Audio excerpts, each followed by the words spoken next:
Well, hello everyone. We're back from the desert. Yes, it's only been a few days. Heck, this time last week we were probably out there still running.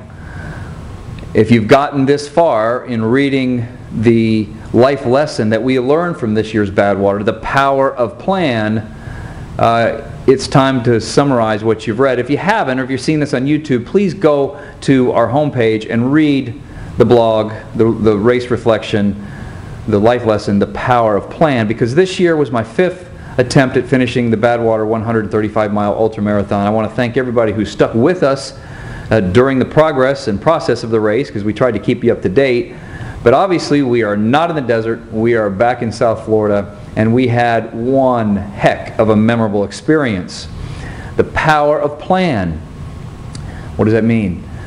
We took the time to put together a very well thought out race plan. I want you to think about that as your own life's business plan. And that plan consisted of historical research based upon what I had done in Badwater in the previous years, as well as I wanted to do a little bit better than what we had done in the past. And so putting this plan together, sharing it with the crew. Listen, the most important thing about a plan, a business plan, is there are going to be times when you think that its success, the implementation of the plan, looks like it's not going to take place, that it's possibly going to result in a failure. And here we had a plan that we put into place that had very distinct milestones that we had to attain. And when you combine all the variables, the heat, we had this wind that was blasting us in the face as we were going up this 18-mile climb. I had some pretty significant gastric issues for about 30 miles. The fact that I have gotten older since my previous best, that I got my personal record back in 2006, these things were working against us and working against the mind, but the important thing was sticking to the plan. So go back and reread how well we executed. Now, to execute a plan, you've got to put somebody in charge of efficiency, making sure that these milestones are hit, but hit in an efficient way, because look, I only have a limited supply of energy to burn out there in the desert. And look how well we did with the efficiency of the execution of the plan. Also, somebody in charge with the enforcement of the rules associated with the plan. And last, build in flexibility. We had to have flexibility because, again, the conditions were going to cause for this plan to vary or waver.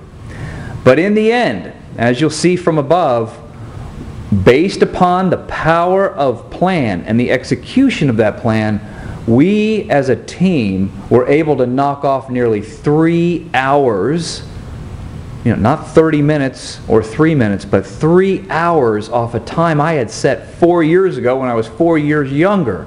Many times when we undertake something, we think there's no way we're going to better our previous best because our better days are behind us. I got to admit, I thought that myself as I'm getting a little older, but boy, oh boy, I will never ever discount the power of plan again. It has me, as I got back here to work on the things that we were working on before I left, it got me rejuvenated, re-excited to come up with smart plans and to stick with them and to see them to fruition. That's the message.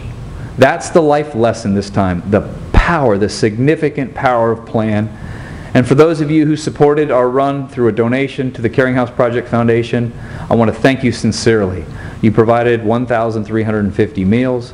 If anybody hasn't donated, listen, we did what we said we were going to do.